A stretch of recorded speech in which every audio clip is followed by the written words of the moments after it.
প্রিয় বন্ধুরা, আজকে আমি চলে এলাম হুগলি জেলার সেই ঐতিহাসিক স্থান ব্যান্ডেল চার্চে। ব্যান্ডেল চার্চে আসতে হলে তোমাকে অবশ্যই আসতে হবে ব্যান্ডেল স্টেশনে। স্টেশন থেকে মাত্র 2 কিলোমিটার দূরেই রয়েছে হুগলি নদীর পশ্চিম পারে এই ব্যান্ডেল চার্চ।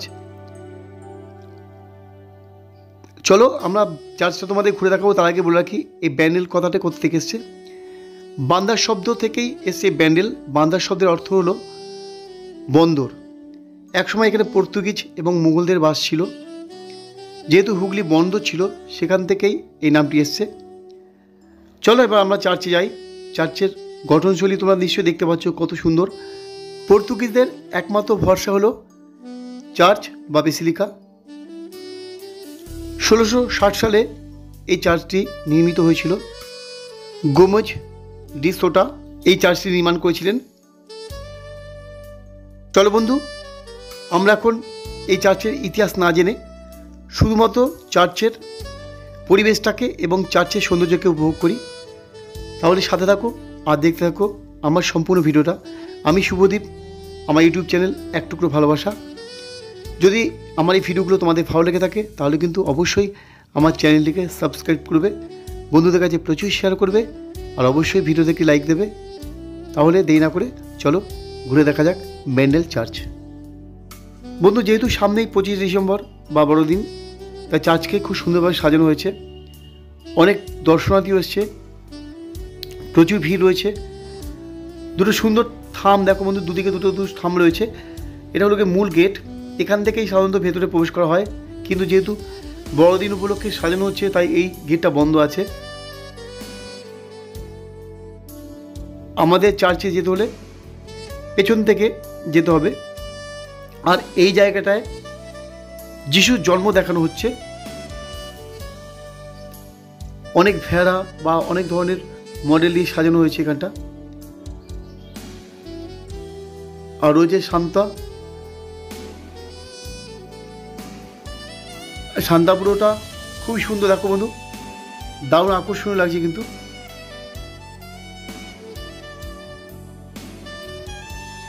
অপূর্ব।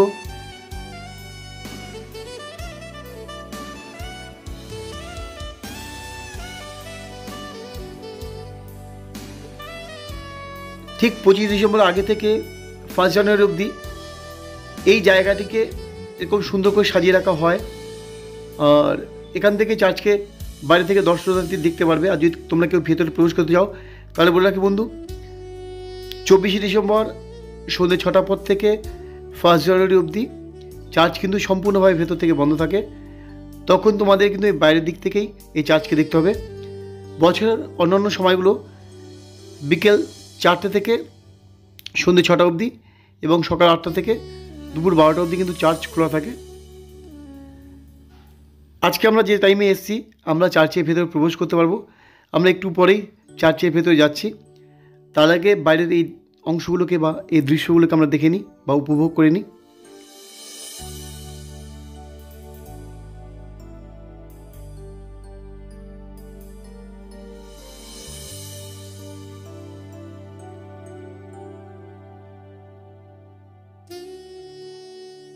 যিশুর যেখানে জন্ম দেখানো হচ্ছে ঠিক তার পাশেই একটা গুহা মতো আছে।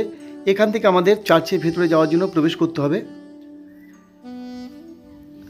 এখানে রয়েছে যিশুর মূর্তি, আর খুব সুন্দর পরিষ্কার পরিচ্ছন্ন জায়গার মধ্যে থেকেই কিন্তু আমরা যাচ্ছি। অপূর্ব লাগছে। এখানে যিশুর সমসাময়িক কিছু মডেলকে তুলে ধরা হয়েছে। অপূর্ব সুন্দর কিছু মডেলকে সাজিয়ে রাখা হয়েছে।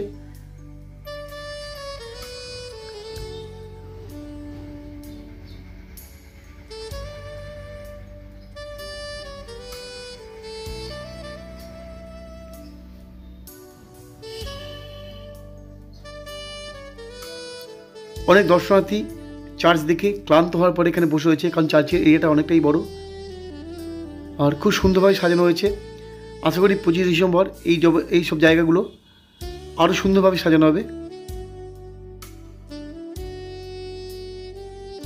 এখানে যীশু খ্রিস্টের একটি ক্রুশবিদ্ধ মডেল রাখা হয়েছে।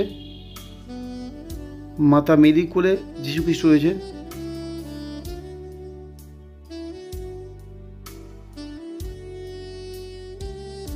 বিভিন্ন পাম প্লান্ট দ্বারা এখানে সাজানো হয়েছে।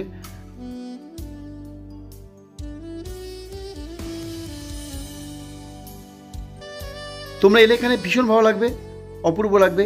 আমি জানি না আমার ভিডিওতে কতটা ভালো লাগছে, কিন্তু তোমরা যদি সরাসরি এখানে আসো, আশা করি খুব এনজয় করতে পারবে এই জায়গাটিতে।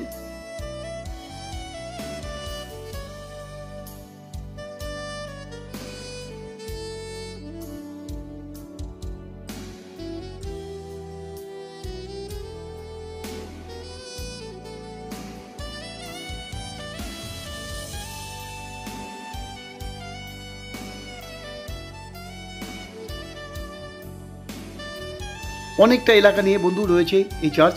আর ঠিক এই যে তোমরা যে জায়গাটা দেখছো তার পেছন দিকটা যে একটা বাগান রয়েছে, ওখানে তোমরা চাইলে পিকনিক করতে পারো।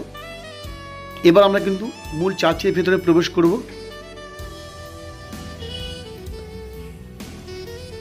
এখানে যীশু খ্রিস্টের উদ্দেশ্যে মোমবাতি জ্বালিয়ে দেওয়া হয়।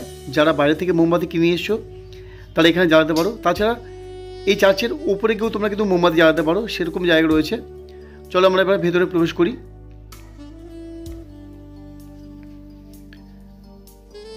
এই জায়গা থেকে আমাদের ভেতরে প্রবেশ করতে হবে। এখানে রয়েছে উপরে এক যিশুর মূর্তি। চলো এবার ভেতরে যাই। এখানে একটা কথা বললে কি বন্ধু, ভেতরে কিন্তু সম্পূর্ণভাবে মানে প্রার্থনা গৃহের ছবি তোলা এবং ভিডিও করা সম্পূর্ণ নিষেধ। তাই ভেতরে গিয়ে আমি আর তোমাদের ছবি দেখাতে পারবো না। এখান থেকে যতটা দেখানো যায় আমি চেষ্টা করছি সেগুলো দেখানোর।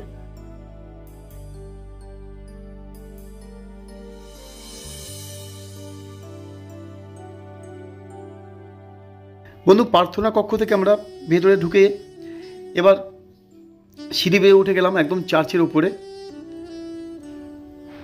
এখান থেকে চারিদিকটা খুব সুন্দর লাগছে। খুব কাছ থেকে দেখা যাচ্ছে গঙ্গা নদী বা হুগলি নদীকে।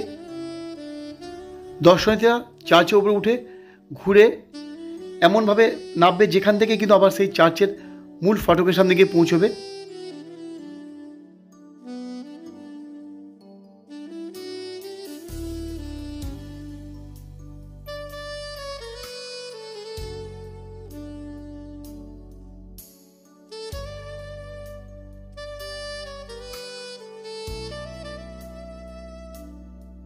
চলো বন্ধু, আমরা এবার চার্চের উপর থেকে নেমে এবার মূল চার্চের গেটের দিকে বা প্রার্থনা কক্ষের মূল গেটের সামনে আমরা যাচ্ছি।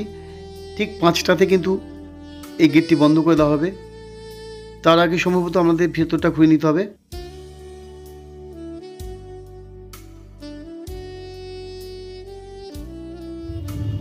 এই প্রার্থনা কক্ষের ভেতরেও কিন্তু ছবি তোলা সম্পূর্ণ নিষেধ, তাই এখানে আমরা ছবি তুলতে পারবো না। ও চার্চের যে সমস্ত উপাসক বা পাদ্রী যারা মারা গেছেন তাদের কিন্তু এখানে কবর দিয়ে রাখা হয়েছে। এটি মূল চার্চের দুদিকেই রয়েছে এরকম কবর, অসংখ্য কবর রয়েছে। প্রত্যেক কবরের উপরে কিন্তু একটি ফলক লেখা আছে যেখানে যারা মারা গেছেন তাদের নাম লেখা আছে।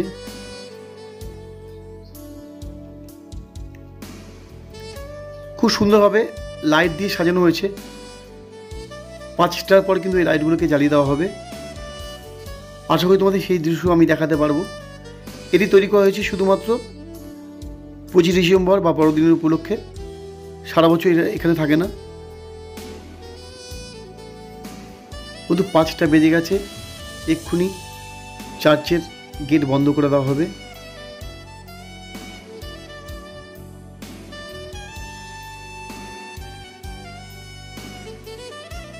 আমরা এখানে কিছুটা অপেক্ষা করব। যেহেতু শীতকাল, একটু সন্ধে হলেই এখানে লাইট জ্বালিয়ে দেওয়া হবে সেই দৃশ্য দেখার জন্য। আর তোমরা যারা এখানে আসবে তারা যদি কোনো কিছু এখান থেকে কিনতে যাও, এখানে যিশুর মূর্তি থেকে শুরু করে বিভিন্ন ধরনের খেলনা, বাচ্চাদের বিভিন্ন খেলনা সামগ্রী সবই পাওয়া যায়। বন্ধু, লাইট জ্বালিয়ে দেওয়া হয়েছে, তোমরা দেখতে পাচ্ছ। আর যেটা বলছিলাম, তোমরা যারা এখান থেকে কিছু কিনতে চাও অবশ্যই চার্চের বাইরের একটা মেলা মতো করা হয়, এখান থেকে তোমরা সহজেই এগুলো কিনে নিতে পারবে। এই মেলাটি চলে যায় সোজা গঙ্গার পার অবধি। চলো আমরা এবার গঙ্গার পাড়টা একটু ঘুরে আসি। সন্ধে হয়ে এসছে, আকাশে হালকা মেঘ রয়েছে, গঙ্গা জলটি অপূর্ব সুন্দর লাগছে একে নীল বর্ণের রং ধারণ করেছে গঙ্গা জলটি। এই দৃশ্যকেই রেখে আমরা এগিয়ে চললাম আবার স্টেশনের দিকে। আবার দেখা হচ্ছে কিন্তু বন্ধু আমার পরের ভিডিওতে। ততক্ষণ সবাই তোমরা ভালো থেকো, সুস্থ থেকো। নমস্কার।